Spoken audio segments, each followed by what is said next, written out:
I'm going to show you how you can install a Maxton Design front splitter to your Mustang GT.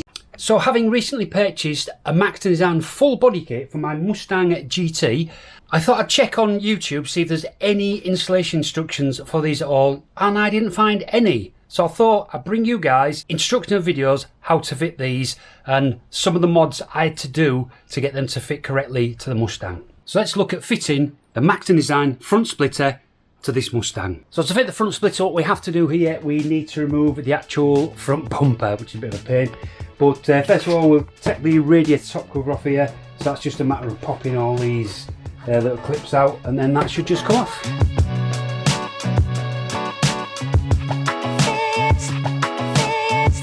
That's 8 of those little plastic retaining clips that you need to get out. Make sure you secure them somewhere so you don't lose them. And next we take the front wheels off, because that then gives us access under here to get to a couple of bolts to release the bumper.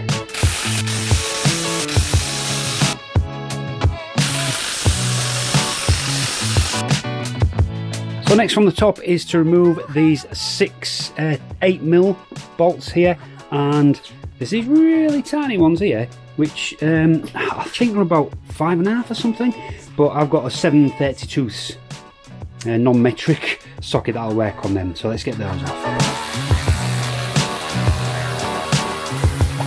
A bit of information for you, those who were thinking of changing your front pony and are told, I think on the pre-facelift you could just take this panel off here and get your hand down to release it. If you look in the facelift, you can't. There's loads of plastic and all sorts of stuff in here, so you can't get past it. So yeah, that ain't gonna work. You're gonna have to take the whole bumper off if you want to actually replace the pony correctly. So now the top half is all loose, let's go on to the side and in the wheel arch and release the couple of bolts that are in there. To pull back the wheel arch, we're gonna need to get that out, that one out, and possibly that one. Might just start with these 3, just see if I can pull it back to get access to the 2.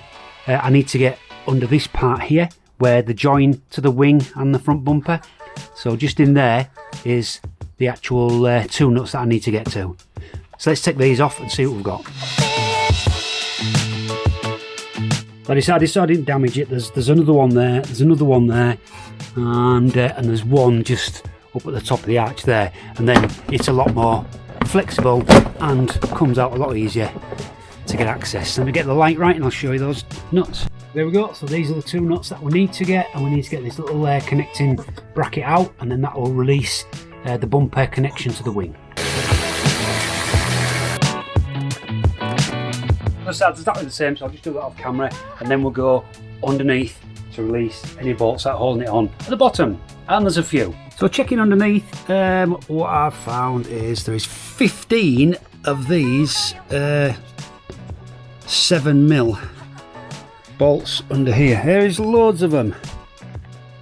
Okay, a few in the middle there, and some at the back. Everywhere. Oh well, let's just get cracking and get them all off.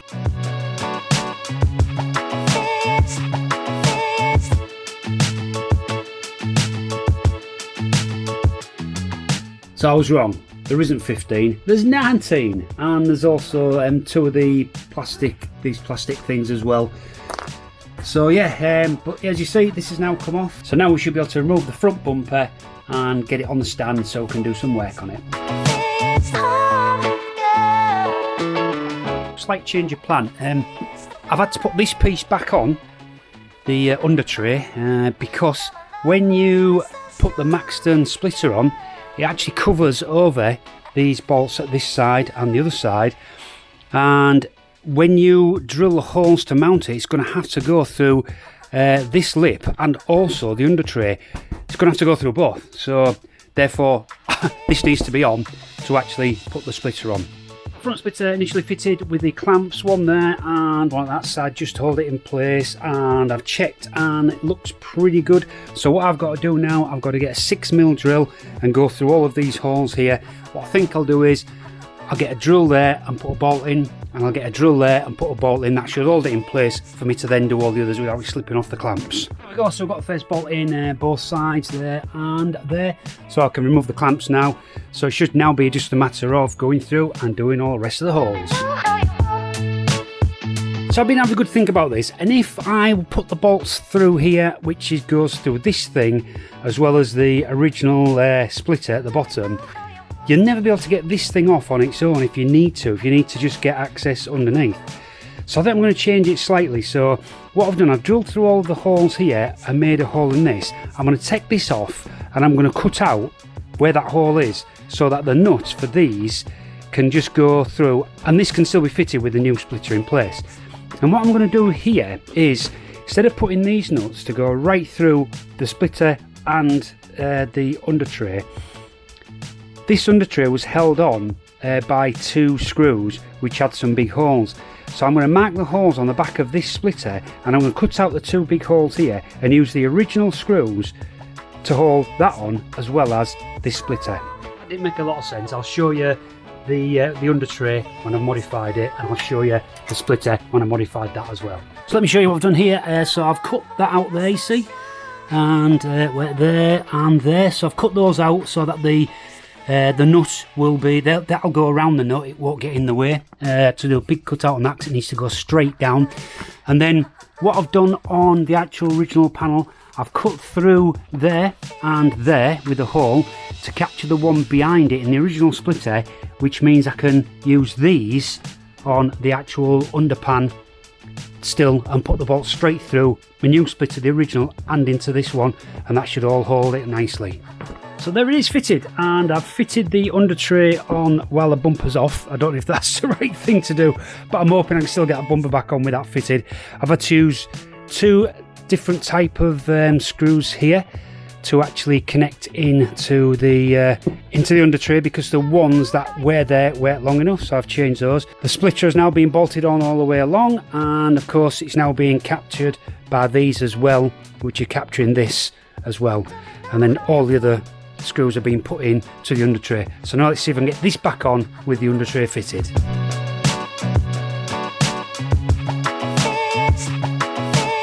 So successfully back on, so now we just need to get underneath and replace the remaining bolts that was holding the under tray on.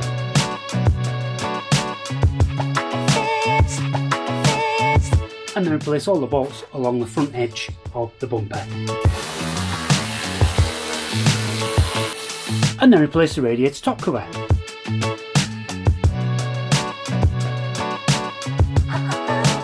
And that's it under here. So now we need to go under the wings and put those little brackets, those 2 nuts back in.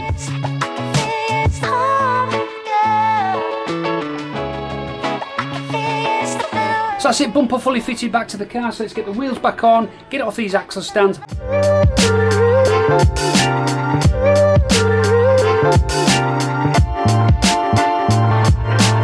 So there you go, thanks for watching, and if you did enjoy this video, why not watch this one?